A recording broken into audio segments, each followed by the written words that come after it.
Yeah.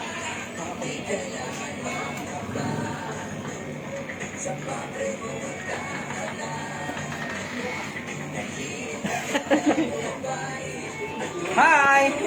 So mga kaprinting, no, welcome dito sa aming live na to. Babalik lang namin mga kaprinting. Open na po ulit yung ating mga stores. No? Back to normal ang operation natin. So bukas tayo lahat ng branches ng upgrade. No? Simula 9 a.m. hanggang 6 p.m.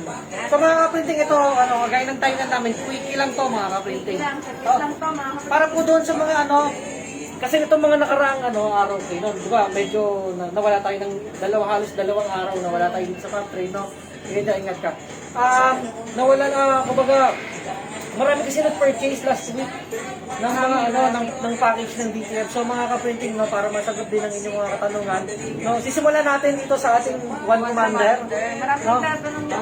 Sisunod natin yung ating Olmix Pro. Yan. Then itong ating Main Pro at Ben Pro. Mabilis lang na demo to mga ka-printing. Mabilis na tutorial lang, no.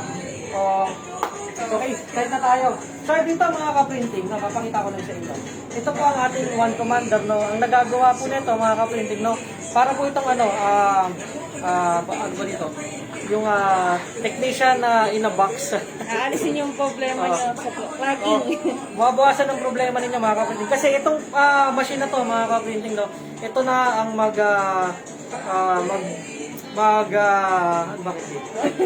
ito na ang sa inyo, mag-head clean, no? Magme-maintain ng printer ninyo para hindi mabara yung inyong mabarahan yung inyong DTF, no? So mga ka-printing, ituturo namin sa inyo ano bang purpose niya at para saan siya. So sisimulan natin ngayon mga ka-printing. Dito mga ka-printing sa ninyo, sa printer, no? So tabi muna natin yung cake. Ito gagamitin natin isa. Yan, no? So okay, bakit tama ako? So ito mga ka-printing, no? Ganito siya, kakabit lang natin. Meron tong dalawang sigan ako. Meron tong dalawang hose sa likod mga ka-printing, no? Dito natin sisimulan. Itong isa ay para sa drain hose, no?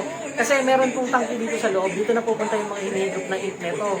So, yan yung unang hose niya. Then ito naman isa, ito yung ikakabit natin sa printer. So, meron siyang maliit na hose. Ikakabit natin yan doon sa ating waste hose. Yan. So, pagdating naman sa setup nito, mga ka-printing, no, pag setup, pwede natin i-setup itong One Commander, no? Itong One Commander, pwede natin i-setup ng up to 8 times. Pwede siyang mag-head clean. Kahit nagbabakasyon po kayo, kahit nakapatay yung printer ninyo, no, mga ka-printing, nakapatay yung inyong computer, gagana po ito. Ano lang siya, ito po yung voltage na. So, meron siyang power adapter. Ito lang ang ipa-power on ninyo. Pwede nyo nang iwanan yung mga printer ninyo. No? Kung kayo may babakasyon, lalo na ngayon, allowed na yung paglabas-labas. No? Siyempre, na-miss natin mag out of town, no? Kung ano pwede natin gawin, no? Para makapaglaylo tayo. So, pwede na to mga kaprinting. Dapat meron kayong One Commander. No? Malaki pong may tutulong nito sa inyo. So, ibigyan lang namin kayo, no? Quick tour lang to. Meron tayong full tutorial nito pag nag-purchase kayo and pag nag-pick up kayo sa mga stores namin, no? So, meron siyang reset. Pag ni-reset natin siya, babalik siya sa 0, 0, 0 lahat ng time. Meron po itong CMOS battery, mga ka-printing. Then, manual pump. Pwede kayo mag-pump ng, pwede kayo mag-head clean. Parang manual head, manual head. Pag pinindot na to, hihigop to ng ink. Simula sa cartridge, papunta sa One Commander. So, kapakita ko rin, ikakabit ko to mga ka-printing. Pwede natin siya iset ito mga ka-printing, oh. Yan, pwede natin iset kung anong weeks, yan, gumagalaw yung weeks, oh. So, pwede mo siya iset ng Monday, Tuesday, Wednesday, Thursday, Friday, Saturday, Sunday. So, kaya na itong magtrabaho ng walang day off, mga ka-printing. Then, yung oras niya, minutes. So, may ibang video tayo dito, mga ka-printing. Papakita ko lang sa inyo kung ano yung purpose niya kapag kinabit natin siya dito. Okay. So, kakabit natin to dito, mga ka-printing, sa ating L1800. So, isa ko, eh. Ang init ng natin, eh. Bigla na wala yung no? Nag-yelo yung Nag-yelo po sa sobrang lamig yung aming So ito mga ka-printing, kakabit kita dito kanina. Ganito lang siya, gamitan ng One Commander mga ka-printing. Ito, kakabit lang natin siya dito sa waist hose sa likod, kita ba nila? Ito, kakabit lang natin siya dyan. Yan. So pag nakakabit na siya dyan, kailangan lang natin ng, ito, may kasama siyang power adapter. No, kagandahan dito, nakahiwalay yung power niya. Kasi kung sakali man, no, wag naman sana, no, kung magkaroon ng problema yung power adapter natin, replaceable siya. At saka mura lang to mga kaprinting. Ito ay 12 volts, 2 amperes lang. So, sasaksak natin siya.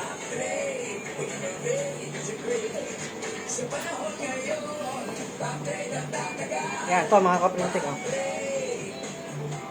Lagyan natin siya dito sa likod. Yan, so, ka-power on na yan mga kaprinting. Ngayon, isa pang kagandahan dito mga kaprinting, no? Meron po itong dalawang USB slot. No? Ang purpose po nito para sa inyong Allmix Pro. Ito, Lira. Ito, itong Allmix Pro. Diyan na siya kukuha ng power mga kaprinting. No? Kasaksak mo lang siya dito sa gilid. Then, mag-on na yung Allmix Pro. Pwedeng, ito yung switch niya. Pwedeng manual or timer. Ayan o, manual. Pag naka-timer siya mga kaprinting, kapag itong one commander naghigop siya, ang gagawin nito, i-on niya yung Allmix Pro kasabay nung paghigop ng one commander. So pag sinat naman natin sa manual, tuloy-tuloy lang nakabukas yung Allmix Pro natin na mga kaprinting. So, papakita ko sa inyo kung paano naman nag-work itong ating Allmix Pro.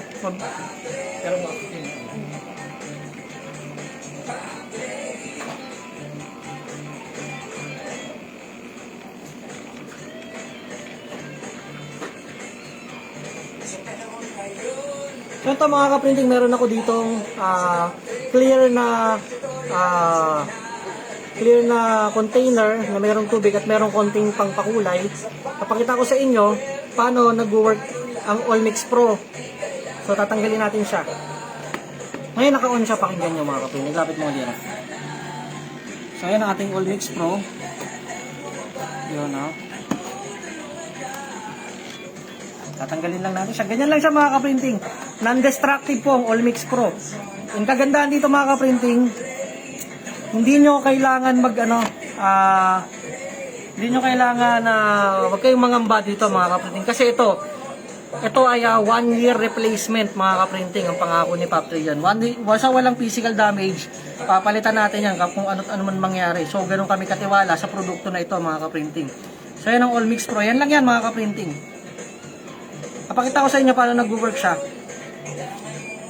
So, ito sayan mga kaprinting, no? Ito yung sayan natin. Yan, sayan. Yan siya sa loob. Ganyan ang nangyayari mga kaprinting sa loob ng inyong ink tank. So, minimix niya. Ayan mga kaprinting, no? Dito tayo sa kabila. So, ganito namin tinitest yan mga kaprinting. Ayan, no? Makikita ninyo. Yan ang ginagawa ng Allmix Pro sa loob ng inyong mga ink tank. So, hinahalo niya na hindi magtitining yung inyong mga ink. Na hindi siya titigas or magsosolidify. So, lipat tayo sa white. Gumagana, ganito namin tinatesting mga kaprinting. Pati pag nag-demo kami dito sa on-site. So, yan ang purpose niya. So, ito ay all ink mixer. Yan mga kaprinting. Oh, lipat tayo dito. Yan, nakikita ninyo, gumagana siya mga kaprinting. Yan, Yan. So, yun mga kaprinting. Yan po nagagawa ng Allmix Pro, no? Pawis na pawis po. Tawa lang sila ng tawa. So, mga kaprinting, no? Makita kaya natin dito, okay, no? Sa loob. So, ito mga kaprinting, no? Doon na naman po sa mga para masagot ko rin. Meron ng one commander mga kaprinting, no? Ang recommend po ng factory, no, kung paano nyo po gagamitin yung inyong mga one commander, mas maganda, habang naka-power on ang inyong printer, habang naka-power on siya, dito nga nila. Ito po yung recommend ni Paptech. Habang naka-power on yung inyong printer, no, pipindutin natin yung head clean. Pang head clean. So, ang head clean kasi nito, i-hold natin to ng mga ilang segundo. No, taas natin. Yan. I-hold natin ng mga ilang segundo to, tapos sabay ng manual pump. No? Habang naka-steady kasi yan dyan mga kaprinting, kapag pinindot natin yung manual pump, para po kayo na ganyan, naghigop ng syringe. No? maganda basta maganda yung higop niya, hindi yung puwersahan na pwedeng masira yung hindi po ganon. Kalkulado po ang ano nito, ang suction power nito. So ito mga kapatid, recommend din Poptech. Pigutin natin na matagal. Ito din sabay. Kapag gumalaw na yung print head, yan, pwede natin bitawan mga kaprinting. Nag-suction na yan mga kaprinting. Ayan.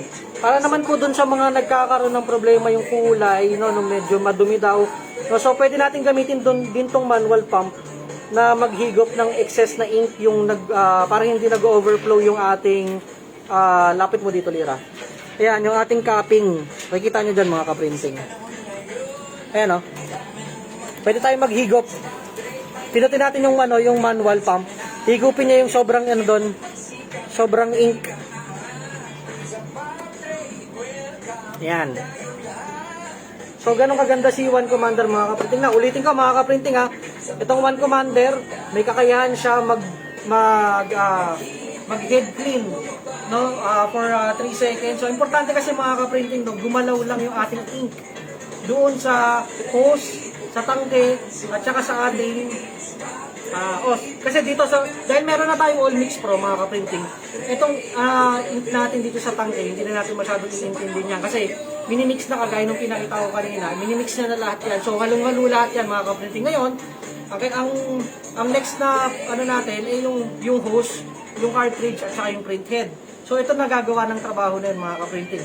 3 seconds lang, 5 seconds, no? For 2 to 3 times a day, okay na po yun. Ihigupin lang niya, importante lang naman mga kaprinting, gumalaw lang yung ink sa head na matanggal, mapalitan lang natin ng bago. So yun ang importante sa kay One Commander. So sa mga nagtatanong, malakas po ba sa ink to? Hindi po. Pag ginamit niyo po yung bagong settings natin, bago po kasi itong One Commander natin, no, compared dun sa mga nauna naming ni-release, mas improved version na po ito. So ang settings na nire-recommend namin ito, 3 to 5 seconds. Depende po sa gusto ninyo. Kayo po mamimili kung ilang beses sa isang araw, no, ilang minuto or ilang segundo siya maghihigop. Kayo po ang magsiset nun mga kapatid. At ituturo namin sa inyo, at saka may mga video tutorial tayo. At saka pawis na po ako. Sorry, wala akong makita ng tissue ko yan. Nag-iikot ako doon. Grabe ang init, Yan, hindi labas yung aircon na. Oh, sige. Kaya kasama ko po si Kay, mga kaprinting. Yan, magandang gabi mga ka-printing. So yun nga, napakaganda ng One Commander natin. Saka yung mga nagtatanong kung paano siya ginagamit. So yun po, pwede niyong balikan yung video kung kakanood ko lang. At saka may full tutorial po kami nito mga kaprinting. Meron kami sa YouTube. I-search nyo lang po, One Commander. Ang dami po namin tutorial nito. Sa ano lang, kumbaga sa segundo lang tayo magbabago mga kaprinting. Ang nire-recommend namin yung mga segundo lang. Kung ano lang yung kailangan kasi natin palitan dun sa printing. Yun lang ang kailangan natin tanggalin. So every ilang oras, mas 2 to 3 times a day, pwede na. Yung iba gumagamit ko, actually meron suggest sa atin, isang gumagamit nito kay isa sa umaga, isa sa gabi. Tapos ano lang yun, 3 seconds, 3 to 5 seconds lang siya. So, ganun siya ng step. Oo, 3 to 5 seconds na siya. Ngayon, pag ginagamit naman niya, kunyari, pag ginagamit niya, no, pagka marami siyang na-print, kunyari, tapos nagpahinga yung printer niya, yung manual niya, manual niya, maghihigop ng panibagong ink yun, pwede niya i-manual. So, yun ang kagandahan dito, no? So, hindi na kailangan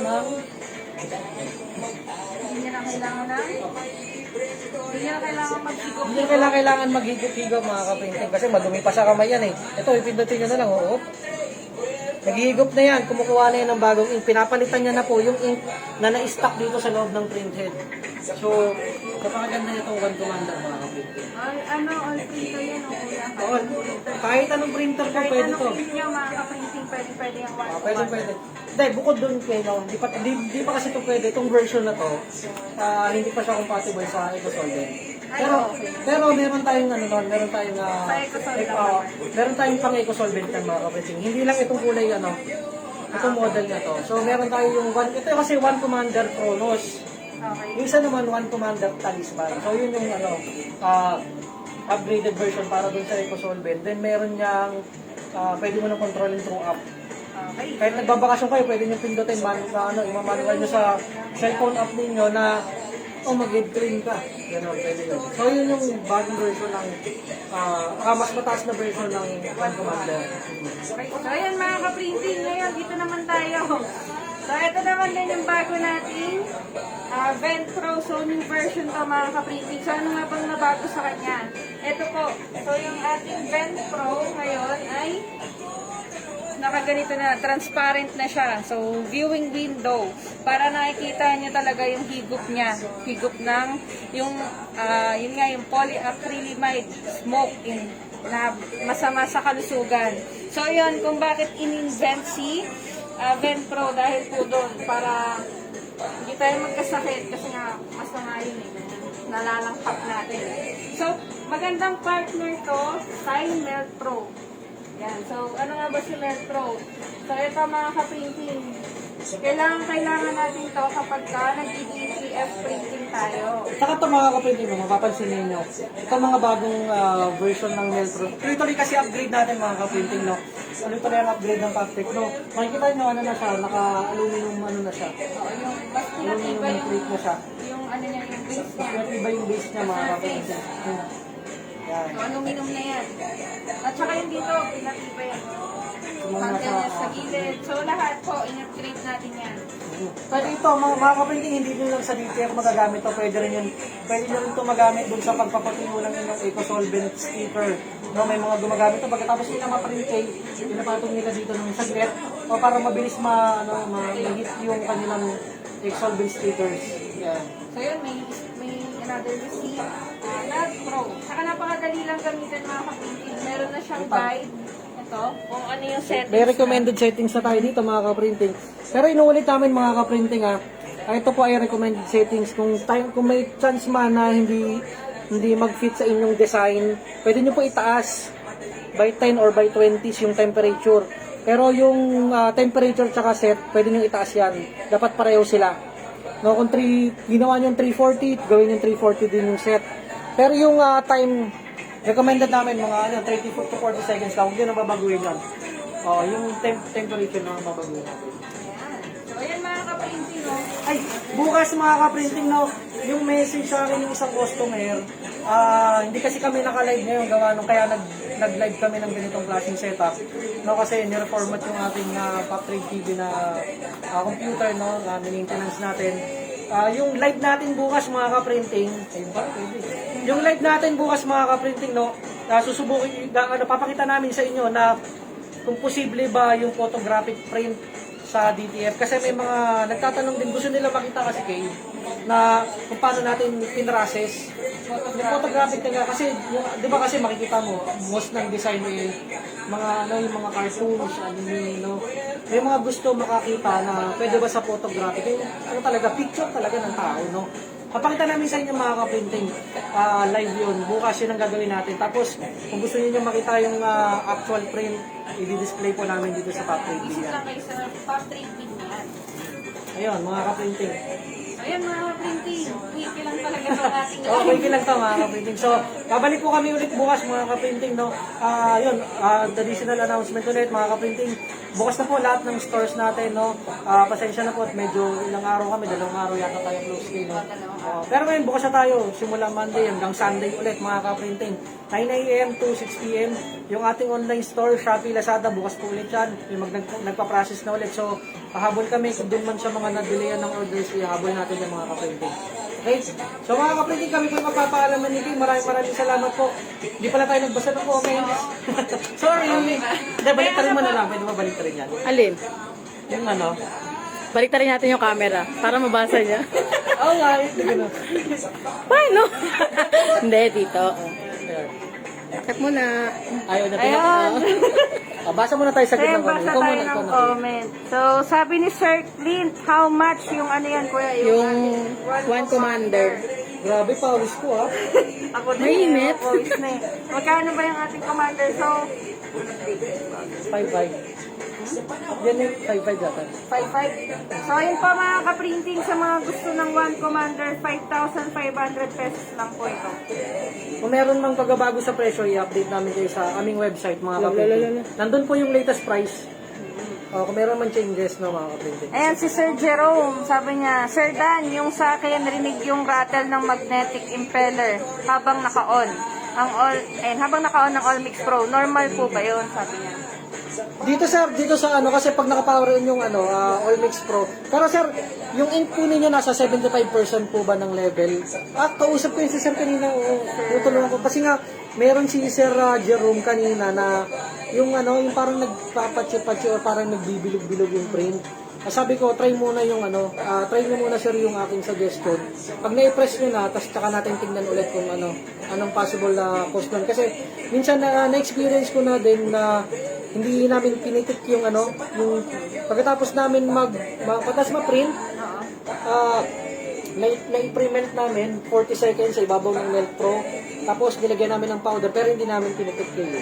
Kasi pagka inano mo yun, ginanong-ganon mo lang siya, nilagyan ng powder. Pag madami pang powder, nakita mo naman, di ba? Pag pinitik mo talagang talsigan yan. So, sa DTF kasi mga kapatid, kung ano lang talaga yung kailangan natin na kumapit na dapat nandun, yun lang dapat. Pag sobra siya, para siyang kulo, magulo siya kayo, no? Maapektuhan yung print natin. So, sir, baka try mo po muna yung suggestion ko na yun, na pitikin yung maigi. Halos yung wala na talagang malaglag. No? Okay. Ayan, si Ma'am Macbeth. Sabi niya, yan si Commander na yan, naka-bypass ba yan sa copy? Ay, bypass.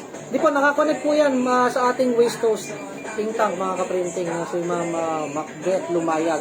Nakakonect po yan, hindi po, non-destructive po ito, mga kaprinting, hindi po ito masisira ng conversion ninyo. Kung ano po yung waste hose na nakalabas sa inyo, yun lang din po siya. Ulit-ulit yung comment. Ito. Ito. Hindi, simagutin dun kanina.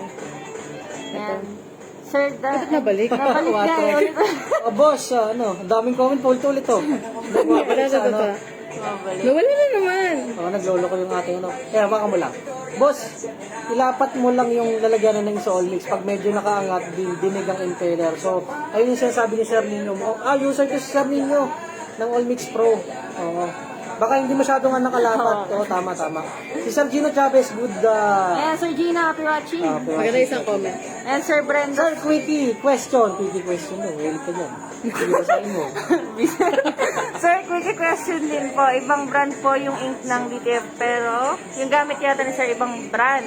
Pero ngayon, ang order na ako ng ink nyo. Okay lang mo ba i-hot? Robot ba? Robot. Sir, suggest ko lang po, no, yung ink naman, sir, may iba-iba din kasing mixing yan. Kagaya nung sa atin medyo malapot. Sir, mas maganda i-drain nyo po. I-drain muna. I-drain nyo na lang po. Yung nag-recommended naman. Pagka-drain nyo, sir, tapos salin nyo na lang, pwede na po yun. Hindi nyo na po kailangan linisin ng gusto. Yan. Ayan pa, Big Sir. question ulit po, ang hilig nila sa quickie pala, Tayo. Sagutin mo yan, hindi ko mahilig ka sa quickie. Ayan, Sir, quick question. Bukod sa Coaf Sublimation Mag, ano pong brand ang marirecommend nyo? Sublimation Mag. Bukod daw sa Coaf. Sublimation, no? Hindi pa ako nakatry kasi ng iba kayo. Puro ano kasi kami. Puro Coaf brand kasi yung subok namin, Sir, dito sa Subok factory. talaga. Maganda kasi talaga yung output ng Quack. Hindi pa namin nasusubukan, sir, yung ibang brand, kaya hindi namin masabi. Pero, the best po, napakarami pong supply ng Quack, mga kaprinting. Opo, Sir. The best talaga. Subok mo yung Coaf brand. Ayan, so, wala na dito eh. Wala na. Ayan. Yun, no, so, ay, paalam. Joke lang. So, mga kaprinting, babalik ulit kami bukas. Yung kagaya ng pangako namin sa inyo, magla-live tayo, photographic ang ipiprint natin sa DTF. So, abangan nyo kami bukas, mga kaprinting. Salamat po sa Ayan, Sir. More power sa inyo. Salamat po, sir. Meron po ba clear mug na sabli? Meron po, meron. Ayan, meron po yan, Yung sir. clear mag na sabli, meron din tayo yung frosted, sir, yung parang ano siya, no? Parang siyang frosted, may beer mug din tayo. Sublimation. Meron po dito sa factory. Meron din po yung yung pang couple, di ba? Yung may heart sa gilid. meron. Tapos Marami, nagyayakap siya na gano'n, no? Marami po Couple kami mug. classic printable mug. Marami pa iba-iba. Meron na mga magic mug, no? Merong red, merong blue ko nakita mo. Glitterized din. Ay, so yan po mga ka-printing. Yung mga pahabol na questions, pwede po kayo mag-message sa aming Facebook page. Oo. Or sa amin Kuya Dan, pwede po kayo mag-PM. Ano daw name kayo ng ating produkto? Ay, okay, sige po. Ito yung dinemo natin ngayon, quick demo natin, is yung ating One Commander. Baliktad. Yan, One One Commander. Commander. Ito sa Pen Pro and Nail Pro natin. Ayun, no? So mga kaprinting, ito lahat po ito nasa YouTube. And marami na rin kaming live dito. Pag sinerge nyo lang yung mga pangalan, One Commander, All Mix Pro, and ating Nail Pro. Nail Pro and Vent Pro, mga kaprinting, no? So napakagandang partner po niyan. At hindi lang po ito para sa DTF. Kagaya nitong All Mix Pro, no? Pwede po yan, halos lahat po ng printer na may model tayo diyan, pati yung mga dating mga converted kay na na yung mga tangke, no? So meron tayong mga model na ganoon. I-request nyo lang, no, kung anong model ang kailangan ninyo, then yung sales na po ang bahala. Okay. Sir Don Apil, no, good eve. Quick question din, ikaw yan. Bakit quick ako? Sa'yo, mahilig ka sa quickie. Ayan, sabi ni Sir, pwede ba once a day lang maghigop si One Commander sabay sa head clean? So, pwede naman, no? Pwede naman po sir, pwede naman po. Pero yun, mas maganda, meron kayo pang sa gabi. Sa gabi merong nagpapalit ng ink. No, kumbaga, papalitan niya yung ink na nasa printed, no, kahit mga 5 seconds lang sir. O, okay na po. Yun yung recommend ng isang user kasi din kayo na, syempre, inaaral talaga nila kayo, no? Yung settings na binibigay namin, standard lang talaga, pero doon talaga sa users, sila talaga kasi nakaka-experience na kung ano yung mas best sa kanila. So yun yung mga sinishare nila, then yun din naman yung binibigay namin sa inyo, mga kapintin. Okay? Wala na yatang question. Okay. Wala na, Bumabalik-balik lang Then siguro may mga hindi pa napasok din. Pero mga kaprinting, no, huwag kayong mag-alala, babalik po kami bukas ng ganitong oras ulit, no, mga kaprinting, para doon sa DTF ulit tayo, mga kaprinting. Na dapat, tayo dapat akrikat kami. Oo. Oo. Nagawa na sa Medyo na-late yata si customer na. So, pag dumating si customer, akrikat tayo. Yan. So, yung panggawa ng yung pangkayod ng acrylic. Yung pangkat ng acrylic na, yung cutter platter na pinangkakat ng sticker, i-convert natin sa acrylic cutter na napakapal, no? Magkakat yun, at pati wood kaya ng ikat, mga ka-painting. So hanapin nyo lang, Acrycat Pro. No, napakamura po yan, mga ka-painting. Galing po yun sa 76,000, naging 36,800 na lang, mga Wow, wala ka-painting. nang binaba, mga ka-printing. Yun. So mga kaprinting, no, kami po yung magpapaalam na maraming salamat po. Babalik kami bukas. God bless your businesses and happy printing. Silip Kara. Bye-bye. Yan. Printing. Ganda naman namin, no? Bye!